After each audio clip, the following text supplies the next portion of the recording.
Arasan mı? 10 gün oldu. Ödedim beni. Kıynanma. Kıynanma taksi. Dost. Hava. Dost sen bu yerde. Men diňe sen gözüňe görünýär. Men sana yardım etmäne geldim. Sen eli dedin değil mi? Men 10 gün mundan geldim sen adaşyp gören wagtlam. Terakki dost. Sen aşuksuz entep gördüň men seni gördüm. Ne için ona izah vermedin imana? Men gördüm ýere dadım ýa dost. Tas benim mözüğü geldi. İýmezdi dost. Sebäbi bu hat orada olan magzy bekli. Sen hiç adalet etme, sen öýüňe gidesin gelýär. Ama. Telefonuň bar dost, iPhone aldım. Ulanmajak bolsaň näme götürýär?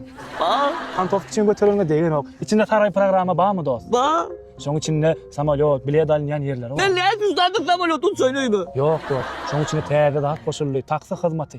Taksi. Eğer onu ulanyp bilmejek bolsaň 16 belgi aljaň. 16 46. Iň tiz gelýän taksiler hemde baha taýdan amatly. Ne ýerde gorsaňam seni tapyp öldürek gidip öýüňe gelmek gaýdýarlar. Şunu 10 gün olacak ait bolsun. 10 gün olacak. Aş yok man. Hala şunu aydı bilen. O bağlasın oğlum. Nomer ýazma üçmet dost. 16 jaň et dost. Alo. Hay bratok. Bratok. Jaň et duran sen näme? Ava. Eş bol gözler doğrudan tapdym bir kısan möjege aýtdy. Bir horosuk berdi. Ýür amjam, ýür. Şu ýaňa taksiň mi? Eyyem.